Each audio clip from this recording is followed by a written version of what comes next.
Alright, welcome back. Kermit the Streamer here. We're building our deck. Put these over here. Put this over here. Put this over here. We're sorting our dragons by their omen costs because pretty much until you know you've hit the mana to cast them, they're pretty much going to be played for their omen cost.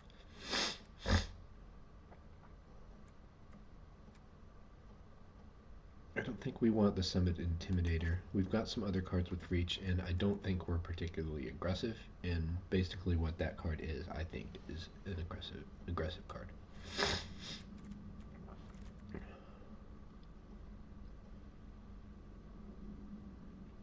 I think at 4 mana, we do this thing with the Rejuvenators a little bit better than we do with that guy. This is a permanent +2 mana, whereas that treasure is a temporary +1 mana. It's still good in the right deck. It's pretty nice, especially when you're using it to enable some sort of hyper-powered splash. I don't think this is a deck where Champion of Deucin shines. It didn't shine in my other one either, I don't think.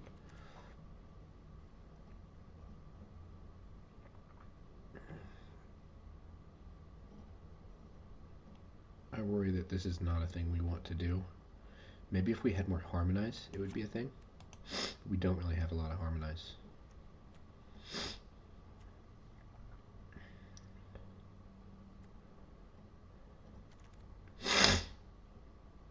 Rescue Leopard just seems like a good card.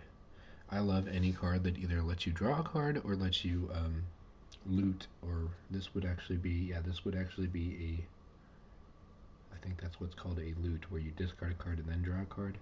Rummage is where you draw a card and then the card that you draw can also be discarded. But I like this because a lot of times it's going to take that, 5th land that's in your hand and cash it in, or it's going to take that irrelevant 2-drop and cash it in. So I think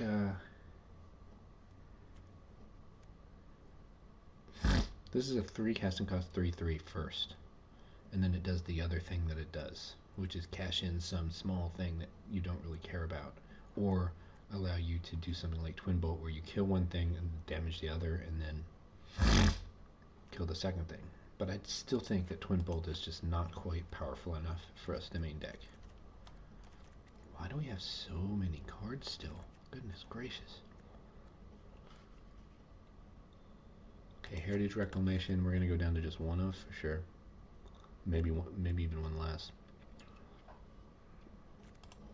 What's our creature count? 17? Okay.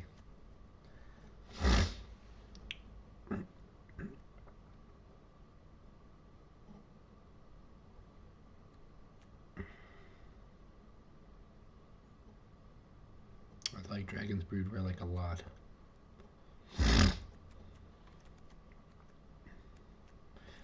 The thing I hate about 3-color sets like this is it's so hard for me to cut down cards. Checking our land count, we got 17. So now I think what it's time to do is to start looking at things that are difficult to actually make work. Effortless Master is cool. When we pay it for its cost, it's decent. When we get to do the thing with it, it's even better.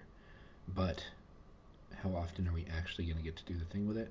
And I think this particular deck either wins with a giant like 5/5, or it wins with dragons.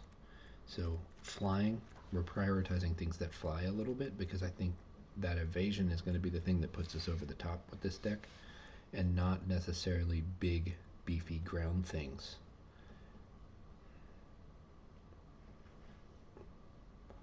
That being the case,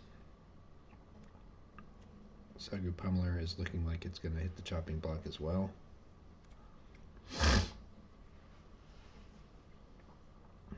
Rainbill Rejuvenator is nice in that it is a 4 toughness creature, and then it does pretty much gives us access to all of our dragons. Monastery Messenger is cute.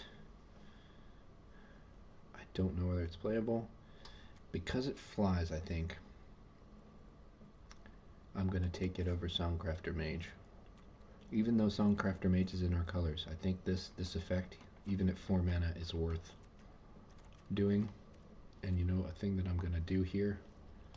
I'm going to check to make sure if we've got a white Gainland that gives us one of our other colors, or a white Citadel that gives us, we can go ahead and put that in for a forest.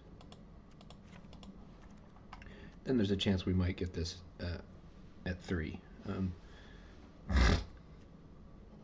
Which I think this effect and this creature as is worth 4 mana. The 1 mana discount makes it actually pretty doggone good.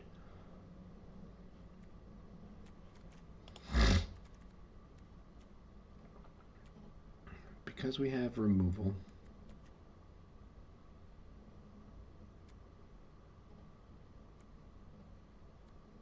a decent amount of removal. Now I'm going to be looking at maybe trimming back removal that's not as great. So that means our high casting cost, even though this is a great spell, we've got other things that are cheaper that do the same job. So we get rid of that.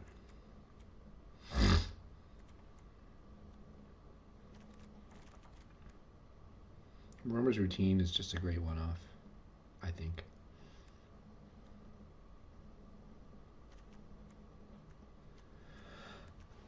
These last few cuts, they're just always going to be so hard in a set where you get to play 3 colors. I think I'm going to take Sarkhan's Resolve, because our creatures are pretty big to begin with, and we do have some spells that do that job when we need it to happen.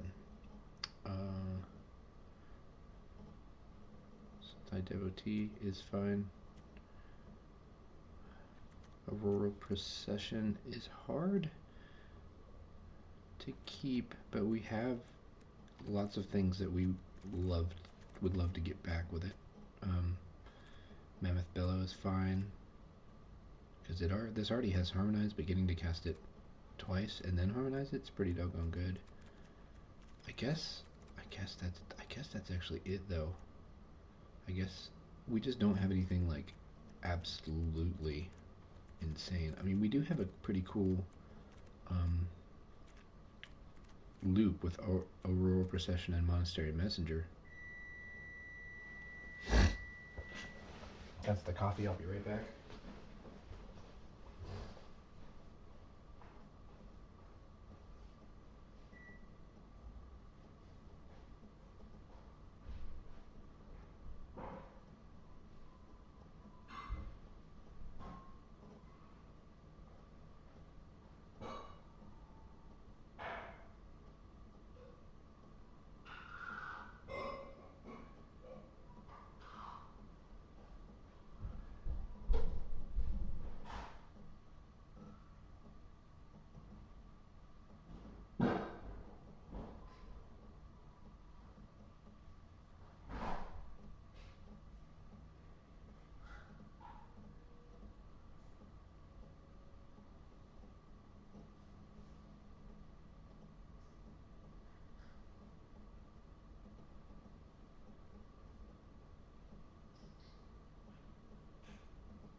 Alright. Yeah, I think the Bowcaster is high hopes. We took out the twin cast, which was the main way we had of making it happen.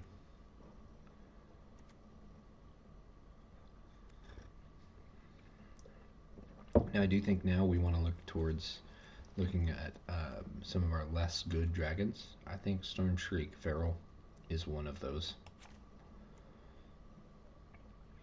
Wait, sorry. Yeah, that one, and then also Runescale Stormbrood. Less good. And we've got 12 creatures plus a Mammoth Bellow.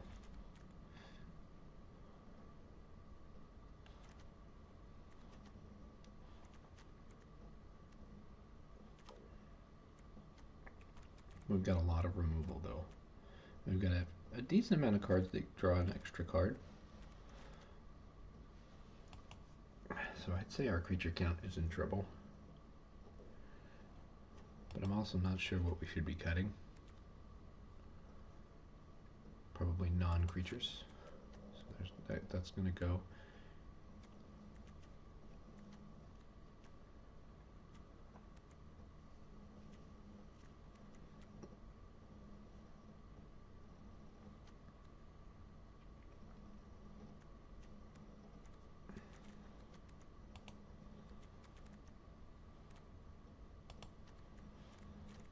Let's go ahead and give this a spin as it stands.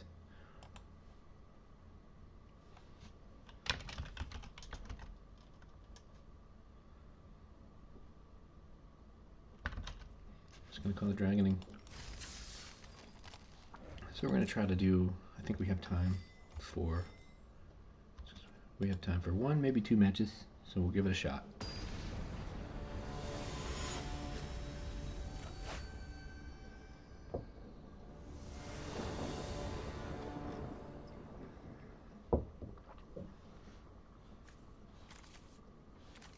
Okay, this plays. We actually get our Magmatic Hellkite on turn 4. Actually, we can play it on. We can play it on 3. Yeah, if we drop the heirloom here and it sticks, we can get the Magmatic Hellkite, which I think will be worth it. Just to put our opponent behind a turn like that, I think it's going to be really strong. Especially because we've got a 4/5 on the table. So let's do that. So essentially now, they only have 2 mana for their next turn, and we're solidly ahead. This is exactly the kind of card that I think actually is going to really shine this block, because everyone's going to be running their special lands. Now, I think in draft, people are going to be able to be a little bit more picky and only run critical ones, and that might actually impact the format. We actually don't want to play that now, do we? We want to get a spell from it. And we've got a great removal spell that we want.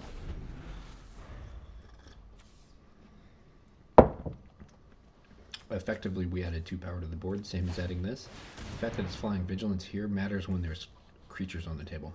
It doesn't really matter when there's nothing on the board.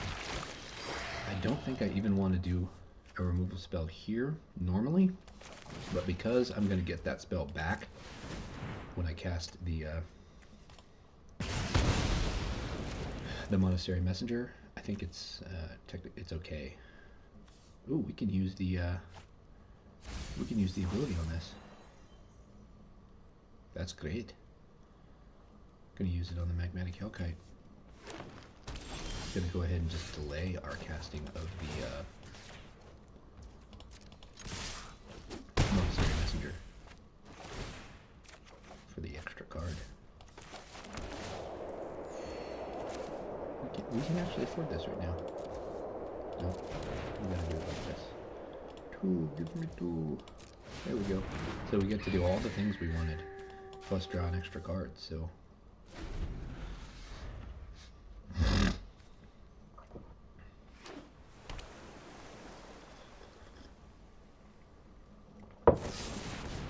Gotta deal with that Hellkite, especially since it's drawing us extra cards.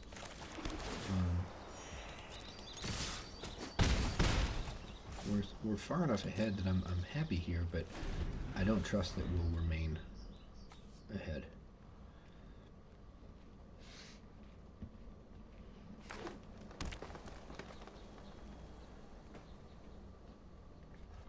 Until we've won.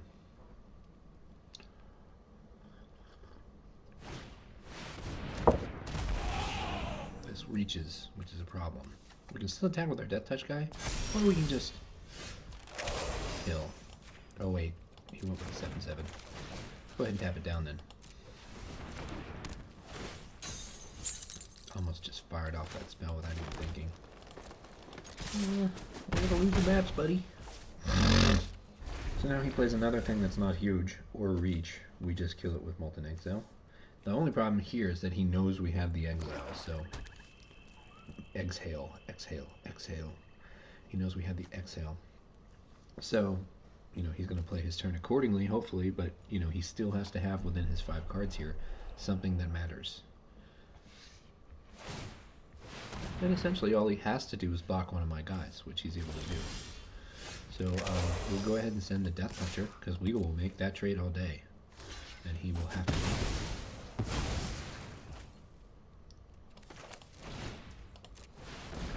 We're not really productively adding to the board with this, but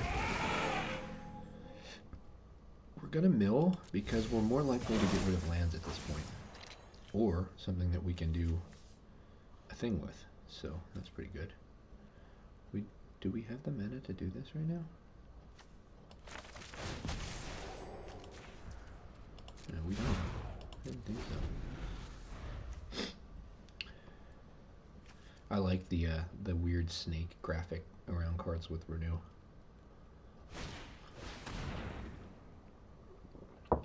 Exiles a creature they control and their graveyard. That's annoying.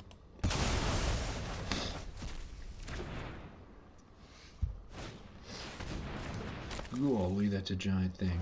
It's 5/9. And when it attacks, it sucks. But you do get a card. Okay. Oh, he can't block flying. So there's that. We can just use this to draw a card. Because you don't even have to discard. You can just play this to draw a card. That's pretty cool. I like that. Getting to draw 3 cards. That's huge. Even if you have to tap down your giant defender. Your giant, it's not really a defender, giant defensive creature, I guess we'll call it.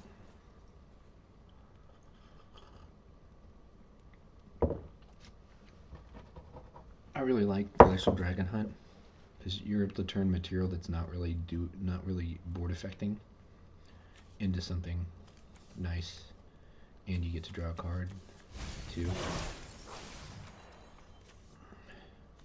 And you know, a lot of times the card you draw is going to be the fuel. So when you're at exactly 1 card, this being the 1 card, this card's pretty bad actually, because whatever you draw has to go away if you want to be able to do the other part of it. But there's going to be plenty of times where you just need to draw the next card. And the next card ought to be better than dealing 3. You get to make that choice after you've seen the card. So that gives this a lot more power than it would be if it was just straight up discard a card. Alright, so feel pretty good about that. We were just ahead. Like, getting to play Magmatic Dragon or whatever it was called on turn 3 meant that we were just constantly a mana ahead that game. He would have had to have made a really big play when it became his turn to stay in, and he just didn't have big plays. Now, if he had been playing like a Sultai deck and he had been able to kill my thing, kill my next thing, kill the next thing, and then play some chump weenie thing, it would have been a different story. But we successfully sort of really impacted him by keeping him locked down for a turn. These tri-lands don't have the basic land type, so this is going to kind of suck here. But we are going to get to... We're going to get to build up pretty quick. If we get a land right now, we can play the Rescue Leopard. Didn't, but we can still play this now. And I think that gives us access to most of the cards in our hand. It's a shame that he got the first thing on the board, but I do think this set, usually you're going to be okay with not having the first thing on the board. Unless whatever their first thing is giving them a huge advantage, and I don't think a plain 2/1 is doing that. Oh, I have to actually tap an untapped creature I control to get that mana. I didn't notice that. Wait, how did I do it before? Oh, this is not the same card. This is the other relic. Okay.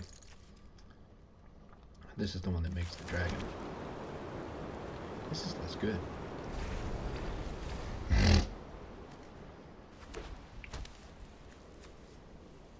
It's just nice to have a card that does a thing in the late game that's so powerful. Okay, Rescue Leopard.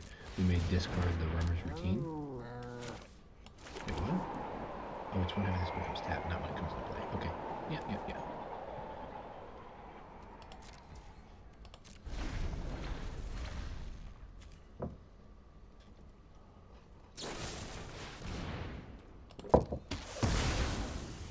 Alright, he's pretty far ahead at the moment.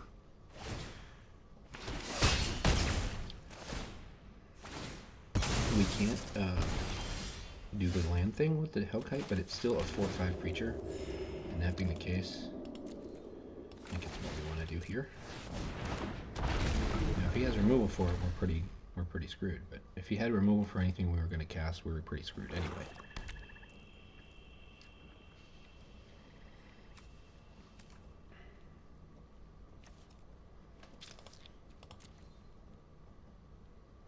Probably take the next turn off to Roamer's Routine.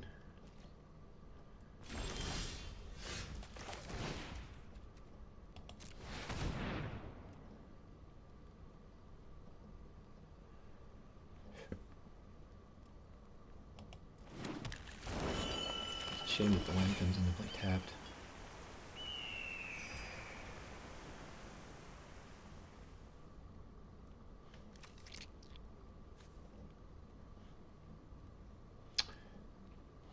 We'll just pass the turn here.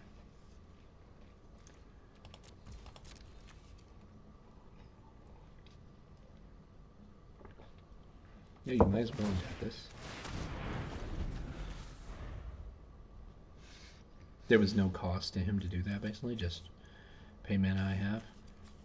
And I think that's the downside of Ringing Strike Mastery, is the opponent will be able to play around it. And that's why I think this is going to be this type of effect here that's going to be better used on their cheaper creatures anyway. Which, I mean, it's kind of an insult to them that they have to spend 5 to untap whatever that creature is. I'd say we won that exchange. We'll go ahead and make it 4/4. That's right, the target. And call it a day.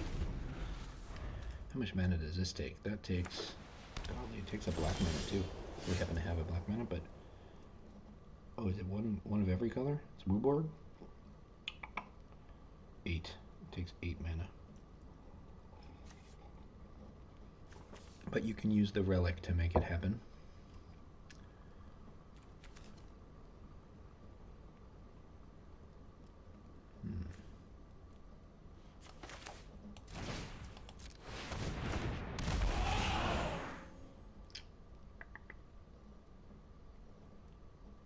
We're most likely to get land still. I'm going to go ahead and do it.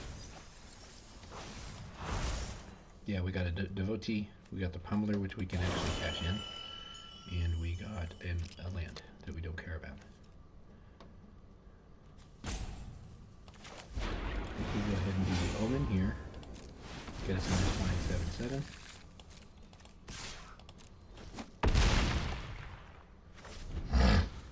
Now he must deal with this, and he must deal with it at a pretty steep cost.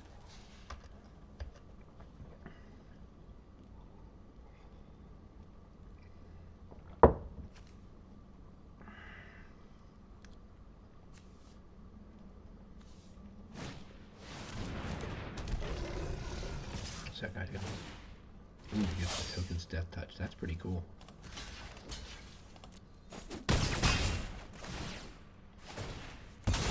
Venerated Storm Singer is scary, to say the least.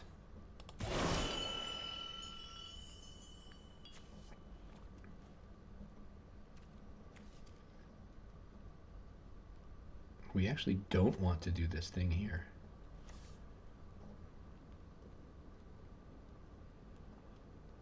Can we make the thing? Yes.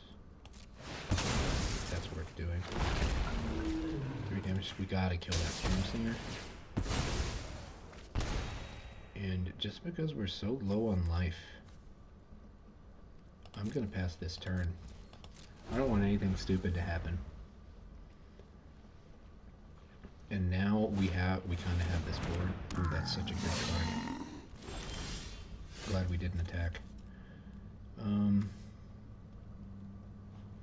Let's tap him down. If he's going to use him, he's going to pay for it. We can attack in the sky here.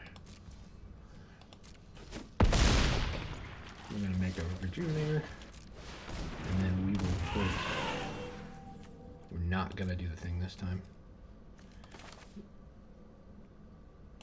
We'll go ahead and make this thing. We've got 2 of the colors. We've got green, blue, and then we can pay 2 for the red. Now this is done here. We can actually get Ringing Strike. I didn't realize. We can get the Dragon Brood's Relic back. Oh, easy the Dragon Brood's Relic.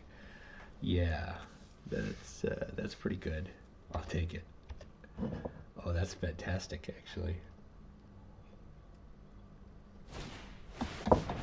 Shrieker. 2 damage to any target. He's gonna kill him. He's gonna just hurt me. I do have to discard a card, but I had no cards in hand, so we're good. We're gonna double team. No, we don't even have to. I'm gonna go ahead and throw this on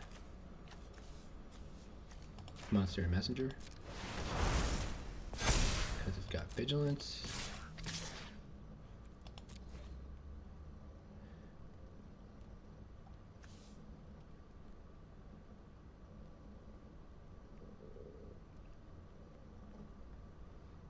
He doesn't have to block. Actually, if we had sent in this guy, he would have to block to survive.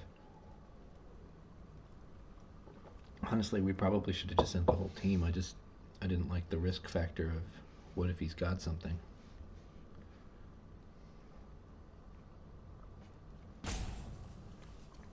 I mean, it's funny, but something like a gain some life spell could be the difference here. But I think I got him. I think he should concede. Because we untap, we make another 4/4 lifelink, and we're just good to go. With this coming into play would actually kill him. Oh great, we're going to have this happen again?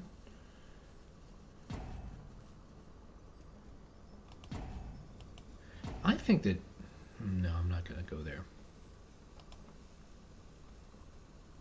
I'm wondering if there's an exploit here.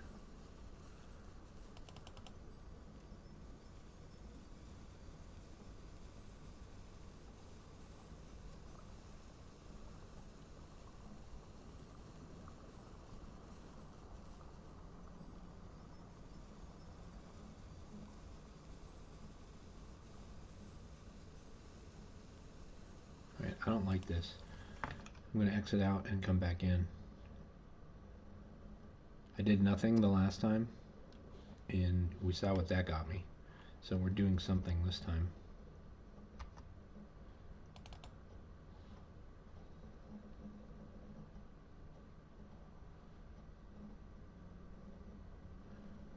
Now, I was able to get a refund for that last one, but I mean, at a certain point, it starts to be about the time it takes you to do the thing. My connection is somehow damaged. I don't think so.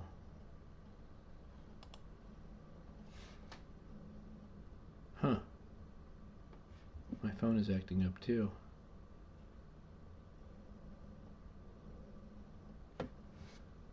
Wonder if there is something with my network connection.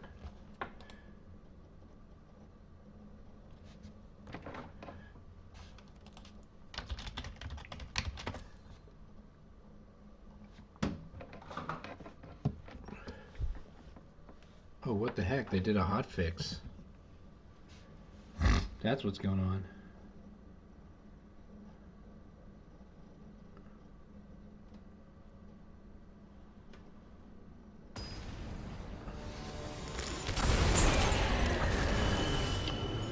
Lose a turn. You know, there's some game states where you lose a turn and it's no big deal. But looks like our damage went through, so we're good. Hopefully our opponent's actually there and they're not sitting there waiting for a thing to happen that's not going to happen. I'm pretty sure they're in the same boat as me. They're coming back, hopefully, or they don't realize and they're just looking at a screen of, oh look, my timer's going down. And I can do nothing to stop it.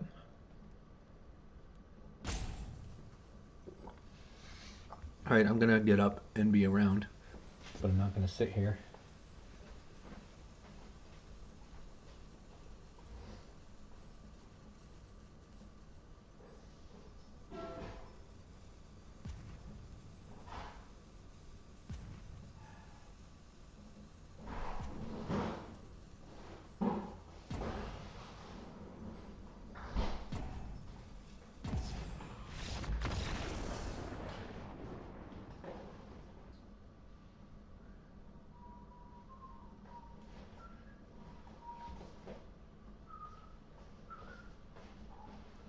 Alright, okay, circle gets the square. We were winning that game, even if the opponent didn't just time out. We were far enough ahead. There's a number of things they could have drawn there, I think, but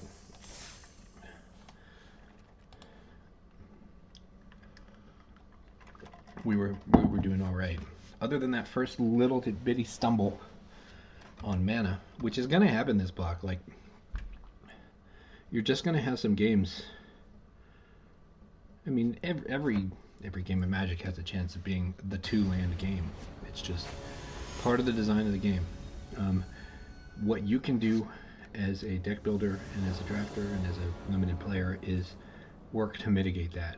You can't run 18 lands in every deck, but you can make sure that the 17 lands that you run really count and that you have some spells that shore up the fact that you may have a 2-land game, which means that you're really going to want to build towards your 2 and 3 slot whenever possible.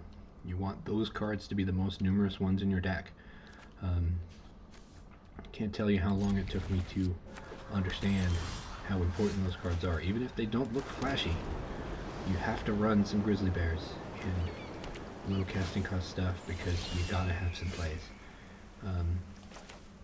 We're in a spot right now where it's less of a thing, but there was a point where there have been points where the formats were so fast where if you didn't put something into play on turn 2, 3, you were just hopeless. I mean, the chances of winning the game went from 50 to 60 to nothing. Thankfully, we don't live in those times anymore.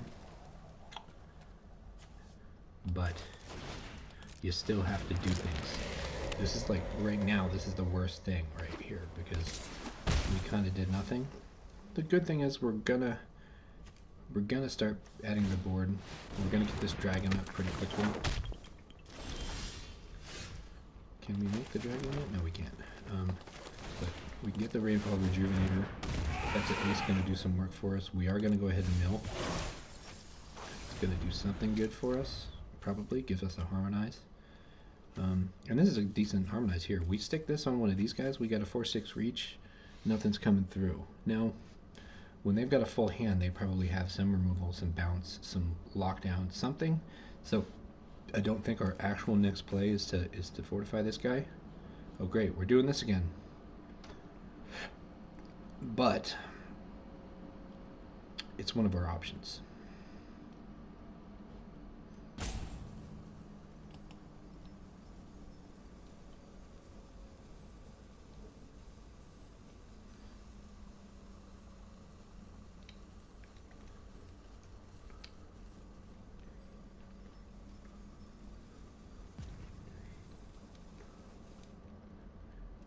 Oh boy, we got kicked out. Back to the loading screen, huh?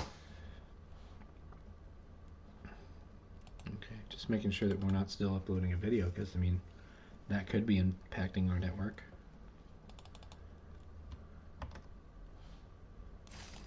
Or not, so. What the hell? Did it happen again? What is going on?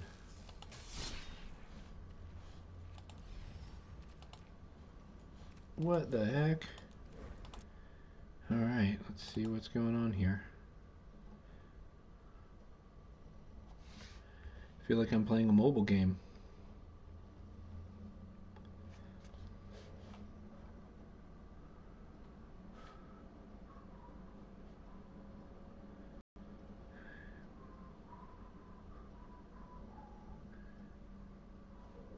Didn't we just do an update? Why are we doing another one?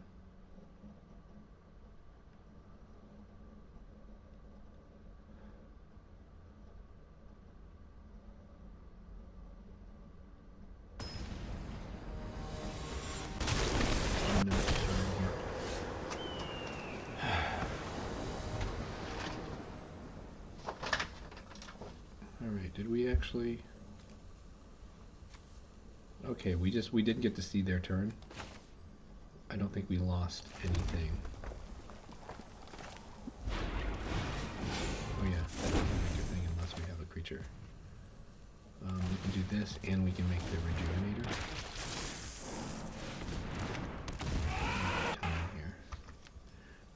So right now we're not actually gonna submit a refund request because although this was annoying, I don't think it has led to a game loss for us. The only thing that happened was something we couldn't respond to, this, and we took some damage, another thing we couldn't respond to. So I think we do go ahead and mill here, because again, I think it's most likely that we mill, I'm not sure here, but most likely that we mill away lands that we don't need, or a harmonized spell that we could go ahead and play. We're going to go ahead and block here. If he has a trick, he kills a game piece that's not that important, and it costs him a card. That's fine. He could have done that before attacking. Oh no, he couldn't because I needed to be blocking.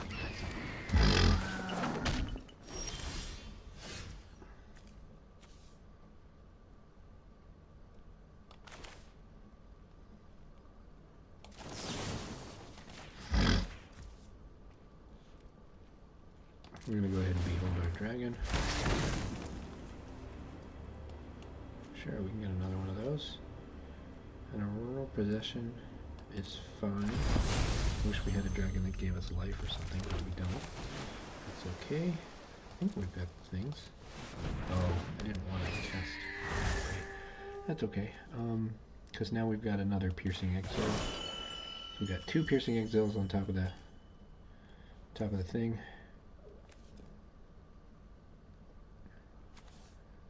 We can tap down something if we need to. So if he goes to cast his 2 spells, we can tap this down, get a card, which we know is Piercing Exile. Piercing Exhale. Why do I keep calling it Exile? Because I'm silly, that's why. Okay, we're doing good. So we can kill another thing, but there's not really anything that we need to kill. So we're going to go ahead and tap down this thing. Oh, what are we doing? We're doing that. And then we're just... Oh, we had 6 to begin with, but that's okay. We're not sad about that. We're just going to be happy that we've got a good board right now.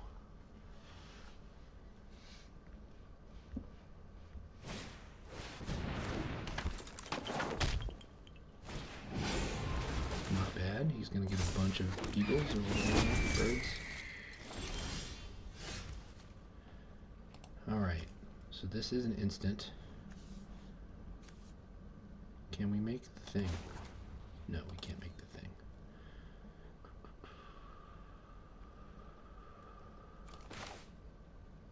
Okay, I'm going to put this here because it's got vigilance.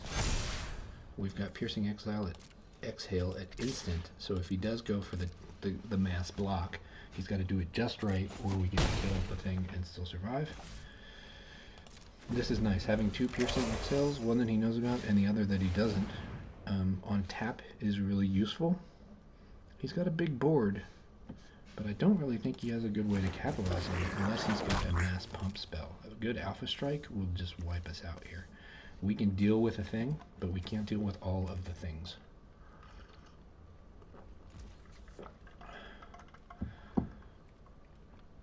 So much so that I think we should go ahead and knock out one of these guys and end a turn.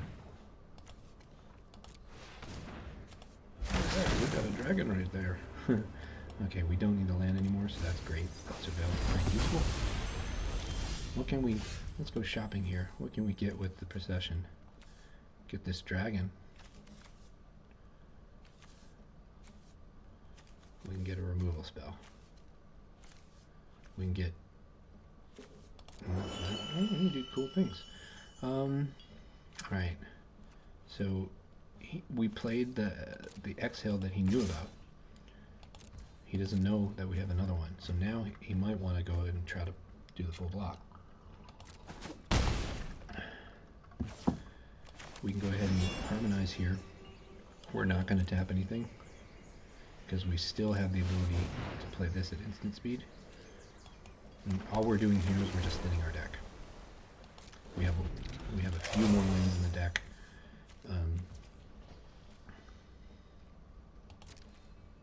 We're fine with this game right now. Auroral Procession being an instant is actually pretty doggone cool.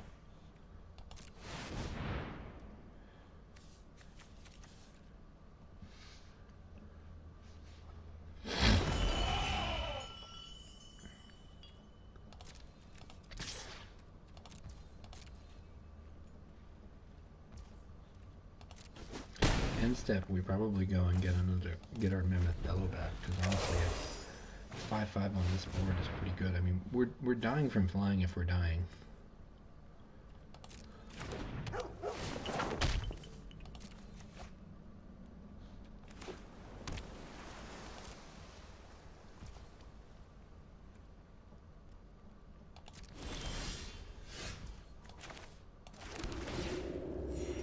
I should have done a Auroral Procession at end step. I don't know, we might be in a spot where getting to do an extra removal is going to be pretty cool. I believe we can make the relic next turn. This was the piece that we needed to make that happen. The thing with these Jeskai decks is that they're going to have like a haymaker turn where they just go off. They do all the things.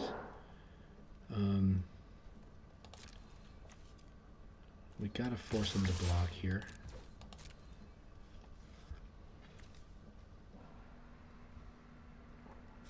Having a devotee on the board is pretty neat. He's killing our thing. Can we protect it? No, but we can go ahead and do a parting shot. Oh no, I don't think we want to do that actually. We want him to block. I think what we do is we just let that happen. Sucks that it gets exiled. But we have another one in the graveyard. Yeah, okay, so he's going to go for it. We're going to kill this thing, then we get to kill all the other flyers, and then we're basically in a spot where, I mean, he's really got to have something quite good for us not to be okay. So he loses all his flyers. We're going to go ahead and grab back a messenger, because that's also going to give us another spell on top. So we've got, hold on, we've got red, we've got blue. We don't have the white in this scenario. So we got to do this. And the nice thing here is that we can go ahead and throw another piercing exhale back on top, and he knows it's coming, but honestly, getting to kill one of their things is fantastic here. There we go, we got it. And we don't have time for another one. So, that is it. I've been Kermit the Streamer. We're looking at what? 2 wins? 3 wins? 3 wins. Looking at this deck, I was not as impressed with it as my Sultai, but it's playing pretty well. The big thing that I really like is the fact that we've got this and this, these 2 mana rocks at 2, that can get us to a 3rd turn Magmatic Hellkite. Now, this is harder to do it with than this, but it's still possible. We basically have to have a game where we exactly play Sultai Devotee. Oh no, I guess it's never going to be turn 3 with this one. But that being in the deck right there, that the heirloom into Magmatic Hellkite's pretty good. Even if we play Hellkite on time, on 4, that's the impact that has on the game is pretty good. I'd say the Rejuvenators are not great, but they are what's allowing us to do things like easily make these messengers when we don't have the right mana. They're giving us the confidence that anything we draw can be played, which is just huge. And you know, they can block those 3/4s. They're either gonna just continually bounce off, cause 3/4s to bounce off, or they're going to make them use removal on a card that's not that great. Like this has no offensive value. It's purely a defensive card. So if they use resources to get rid of it, like we're kind of okay there. We have to recover, but if as long as we can do so, like it's fine for them to use things to kill these. This was not part of our winning game plan. This is just part of our stabilizing and being able to outpace them on board game plan. And the milling part is actually really good, I think. I think you should generally, the first one you play, you almost always want to mill because you've got more likelihood to get rid of lands or to give yourself something like a harmonized spell that you did not want to draw. The second one, it gets to be a harder decision. Anyway, that is our time. I gotta head to work. Thank you for joining me, and hope you're having fun playing Dragonstorm. It looks like a really cool set. I kind of haven't been doing any research into it because I wanted to have the most fun I could possibly have. Also, I just don't have the time structured in my life. Like, I have time to play and to record, but I don't have time to do my usual workup on this. I haven't had time since the last set to actually sit down and really analyze the cards. And honestly, I'm enjoying playing the sets. So, thank you. Hope you enjoy it too.